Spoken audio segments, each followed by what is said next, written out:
kabajamtoota hordoftoota GMN irraa oduu galgala kanaaf qabannee dhiyaannee isinitti himaa oduu isinitti himuun kan isin waliin turu ani Lubee Girmaati.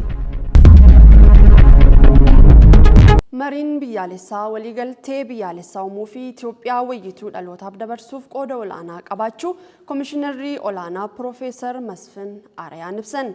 Komishiniin marii biyyaalessaa boqonnaan marii ajandaa walitti qabuu dhaabbilee federaalaa fi waaldaalee Finfinneetti taa'amaa jiru kanarratti bakka bu'oonni dhaabbilee 38 fi waaldaalee maricha irratti hirmaachaa jiru. Komishinarri olaanaa Komishinii marii biyyaalessaa Masfin Arayaan saganticha irratti akka jedhanitti Itoophiyaan biyya fakkeenya birmadummaa fi afaanota hedduu aadaa fi duudhaa qabdudhas jedhanii jiru. Mariin biyyaalessaa garaagarummaa yaada walitti dhiyaatanii mariin hiikuu kan dandeessisu ta'uus dubbatanii boqonnaan marii ajandaa walitti qabuu kunis komishinichi dhaabbilee federaalaa fi waaldaaleetti har'a eegalee adeemsisuu waltajjii 14ffaa ta'uus dubbatanii jiru. Komishiniin kun naannoo Tigraayitti marii gaggeessuu akkasumas Itoophiyaanota biyya alaa jiran akka isaan afuu kan ibsan yoo ta'u komishiniin kunis boqonnaa ajandaa walitti qabuu naannoo Tigraayitti akkasumas Itoophiyaanota biyya alaa jiraatan waliin adeemsisuun akka isaafus ibsanii jiru. Ministeerri Fayyaa dandeettii dhibee kaansarii ittisuu fi yaaluu gabbisuudhaaf qindoominaatiin hojjetamaa jira jedhe. Yuunivarsiitiiwwanii fi hospitaalota waliin ta'uudhaan hojiin dhibee kaansarii carrallaan yaaluu bal'inaan hojjetamaa jiraachuu Ministeerri Fayyaatti itti gaafatamtuun deeskii ittisaa fi to'annoo dhibee daddarboo hin taanee fi fayyaa sammuu Dr. Salamaawut Ayyalaan Faanaa Dijitaaliif himanii jiru. Hospitaalli Yuunivarsiitii Jimmaa, Haromayaa, Awaasaa, Xiqur Ambassaa, Qulqulluu Phaawulos, Maqalee fi Gondar hospitaalota dhimmicha irratti hojjetaa jiranidhas jedhamee jira. Hospitaalonni kunneen kaansarii carraan yaaluu caalmaatti babal'isuudhaaf kan dandeessisan hojii maashinoota dhaabuu fi ijaaruu xumuruus mirkaneessanii jiru.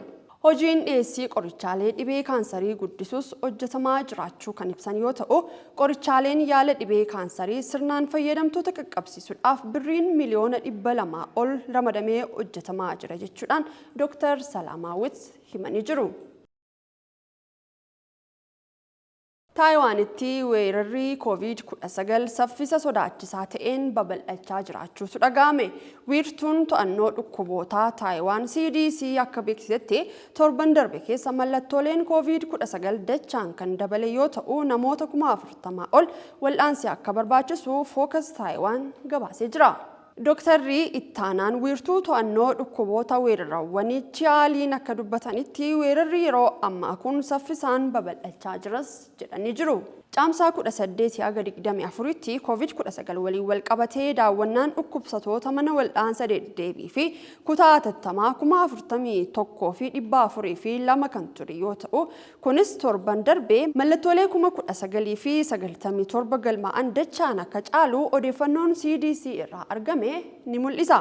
Lakkoofsi namoota vaayirasichaan shakkamanii torban sadaffaadhaan walitti aansuudhaan kan dabale yoo ta'u waliigalatti torban darbe bara 2024 yeroo wal fakkaataa kan galmaa irraa 23,555 caalmaa agarsiiseeras jedhamee jira.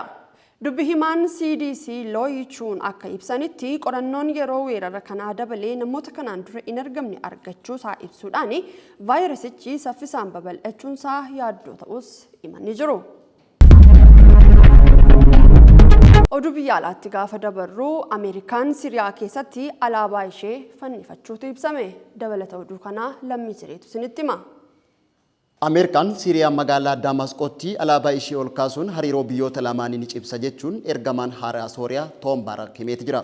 Fincilaa bara 2012 booda Ameerikaan alaabaa ishee ol kaasuun kun isa jalqabaati hajaan Siriyaatti ambaasaadarri Ameerikaa haaraan muudaman Baaraki. Kana malees Ameerikaan kufaatii Bashar al-Assad booda hariiroo Siriyaa waliin qabdu cimsuuf imbaasii isii Damasqootti deebitee banuun hariiroo biyyoota lamaanii ni guddisaa jiran.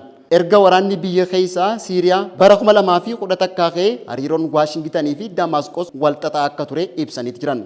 Pirezidaantiin Ameerikaa Doonaald Tiraamp daawwannaa Saawudi Arabiyaatti taasisaniin hoogganaa yeroo Siriyaa Ahmad al-Ashar waliin wal arguudhaan qoqqobbii Siriyaa irraa kaasuun isaanii ni yaadatama.